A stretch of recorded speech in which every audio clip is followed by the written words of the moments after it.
আমরা শেখ হাসিনা সেই ফ্যাসিস্ট সরকারকে পালাতে বাধ্য করেছি। আমরা পালাতে বাধ্য করেছি, কিন্তু আমাদের সামনে এখনো অনেক ষড়যন্ত্র। আমরা এখনো দেখছি আমাদের যে রাজনীতি নির্বাচন আগামীর সামনে, যে নির্বাচনের মধ্য দিয়ে বাংলাদেশ একটি সত্যি সুন্দর একটা রাজনীতি পাবেন, একটি সরকার পাবেন, যার মধ্য দিয়ে এই মানুষের আশা আকাঙ্ক্ষা, বিশেষ করে শহীদ জিয়া, বেগম জিয়া এবং তারই উত্তরাধিকার আমাদের ভারপ্রাপ্ত চেয়ারম্যান যে কষ্ট করেছেন, যে আন্দোলন করে আজ পর্যন্ত যারা কষ্ট করে চলেছেন, শহীদ জিয়া শহীদ হয়েছেন, দেশনেত্রী বেগম খালেদা জিয়া মিথ্যা মামলায় জর্জরিত হয়ে অসুস্থ হয়ে আপসীভাবে এখনো লড়াই করে চলেছেন। আর আমাদের ভারপ্রাপ্ত চেয়ারম্যান জনাব তারেক রহমান, তিনি এখন কিভাবে দূর থেকে মৃত্যুর মুখে পতিত হয়েও দূর থেকে বাংলাদেশের ধানের শীষ বিএনপিকে সম্মিলিত করে জনগণের পাশে থেকে এত বড় একটা আন্দোলনের নেতৃত্ব দিয়ে আমরা শেখ হাসিনা সেই ফ্যাসিস্ট সরকারকে পালাতে বাধ্য করেছি। আমরা পালাতে বাধ্য করেছি, কিন্তু আমাদের সামনে এখনো অনেক ষড়যন্ত্র।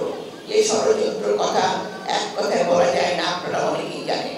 এখানে অনেক মুরব্বিয়ান আছেন যারা শহীদ জিয়ার সময় ছিলেন, এখানে অনেকে আছেন তার পরবর্তী। আমি নিজে এই মিরপুরে কতবার এসেছি, কতবার কাজ করেছি।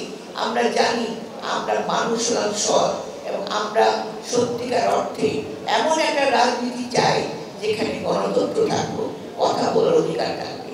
আজকে আমি তাই বলবো, এখানে অনেক যুবক ছাত্র অনেকেই আছেন, মহিলা, আপনাদেরকে মনে রাখতে হবে এই দেশ আমাদের, যে দেশের জন্য আমাদের যে শহীদ জিয়া থেকে শুরু করে যারা দেশে আদর্শ রেখে গেছেন তাদেরকে কথা স্মরণ করে আজকে ধানের শীষের জন্য আমাদেরকে এখনো লড়াই করতে হবে। আজকে বিভিন্নভাবে বিভিন্ন কৌশলের মধ্যে বিভিন্ন মিথ্যা প্রচারণের মাধ্যমে আজকে বিএনপিকে হেয় করার চেষ্টা করা হচ্ছে। সেটাকে অতিক্রম করে বিশেষ করে আমাদের যে তরুণ সমাজ, যুব সমাজ, ছাত্র সমাজ, তারা লড়াই করবে।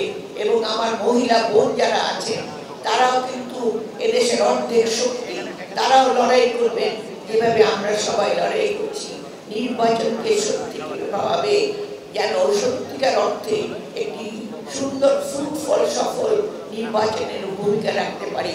এবং আমাদের যে কাজী আসাদ, তিনি অতি কষ্ট করে তার ছেলে মেয়ে চলে গেছেন, সেই তার যে শ্রদ্ধা, তার প্রতি যে শ্রদ্ধা, সেই শ্রদ্ধা তখনই সফল হবে যদি আমরা সত্যিকার অর্থে কাজী আসাদের পথ অনুসরণ করে আগামী দিনে পথ চলতে পারি। তাই আমি এখানে সবাইকে আহ্বান জানাবো, আপনারা ঐক্যবদ্ধ হন, আপনারা কোনো কিছু পরোয়া না করে আমাদের কাজী আসাদ, আমাদের শহীদ জিয়া, আমাদের বেগম খালেদা জিয়া যিনি এখনো লড়ছেন, আমাদের তারেক জিয়া কথা স্মরণ করে আপনারা আমাদের যে গণ অভ্যুত্থানে বিশেষ করে এই দীর্ঘ 17 বছর আন্দোলনে অনেক অনেক ছাত্র যুবক ভাইরা আমার জীবন দিয়েছে, এবং এই 24-এর যে গণ অভ্যুত্থান, সেই গণ অভ্যুত্থানে তারা শহীদ হয়েছে। সেই রক্তের কথা মনে করে তাদের ঋণ শোধ করার জন্য আসুন আমরা আজকে সবাই ঐক্যবদ্ধ হয়ে দেশের জন্য কাজ করি।